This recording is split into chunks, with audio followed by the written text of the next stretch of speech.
Chapter 5. The house on Egypt Street became frantic with activity as the Tulane family prepared for their voyage to England. Edward possessed a small trunk, and Abilene packed it for him, filling it with his finest suits and several of his best hats and 3 pairs of shoes, all so that he might cut a fine figure in London. Before she placed each outfit in the trunk, she displayed it to him. "Do you like this shirt with this suit?" she asked him. "Or would you like to wear your black derby?" If anybody wants to look up what derby is, it's a type of hat that was worn in London. "You look very handsome in it. Shall we pack it?" And then, finally, on a bright Saturday morning in May, Edward and Abilene and Mr. and Mrs. Tulane were all on board the ship, standing at the railing. Pellegrina was at the dock. On her head, she wore a floppy hat, strung around with flowers. She stared straight at Edward. Her dark eyes glowed. "Goodbye," Abilene shouted. "Goodbye," Abilene shouted to her grandmother. "I love you." The ship pulled away from the dock. Pellegrina waved to Abilene. "Goodbye, lady. Goodbye." Edward felt something damp in his ears. Abilene's tears, he supposed. He wished that she would not hold him so tight. To be clutched so fiercely often resulted in wrinkled clothing. Finally, all the people on land, including Pellegrina, disappeared. Edward, for one, was relieved to see the last of her. As was to be expected, Edward Tulane exacted much attention on board the ship. "What a singular rabbit," an elderly lady with 3 strings of pearls wrapped around her neck. She bent down to look more closely at Edward. "Thank you," said Abilene. Several little girls on board gave Edward deep glances full of longing. They asked Abilene if they might hold him. "No," said Abilene. "I'm afraid that he's not that kind of rabbit who likes to be held by strangers." 2 young boys, brothers named Martin and Amos, took particular interest in Edward. "What does he do?" Martin asked Abilene on their second day at sea. He pointed at Edward, who was sitting on a deck chair with his long legs stretched in front of him.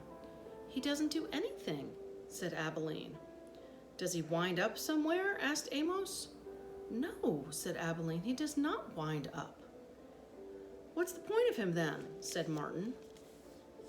"The point is that he's Edward," said Abilene. "That's not much of a point," said Amos. "It's not," agreed Martin. And then, after a long, thoughtful pause, he said, "I wouldn't let anyone dress me like that."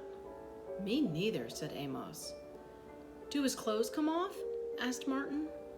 "Of course they do," said Abilene. "He has many different outfits, and he has his own pajamas, too. They're made of silk." Edward, as usual, was disregarding the conversation. A breeze was blowing in off the sea, and the silk scarf wrapped around his neck billowed out behind him. On his head he wore a straw boater. The rabbit was thinking that he must look quite dashing.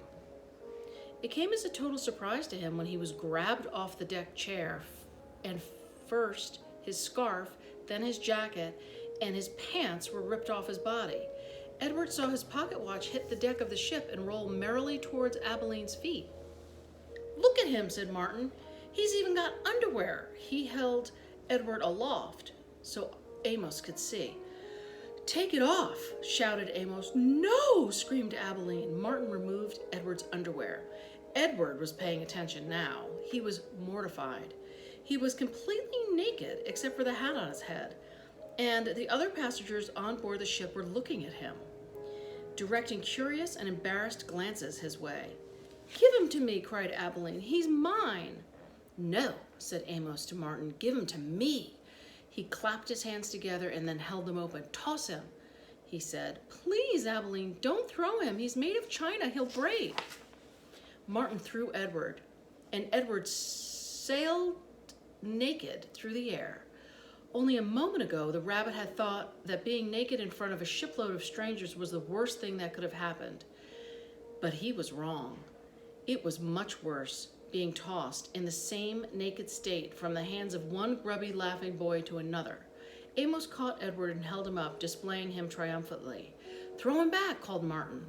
Amos raised his arm, but just as he was getting ready to throw Edward, Abilene tackled him, shoving her head into his stomach and upsetting the boy's aim. So it was that Edward did not go flying back into the dirty hands of Martin. Instead, Edward Tulane went overboard. End of chapter 5.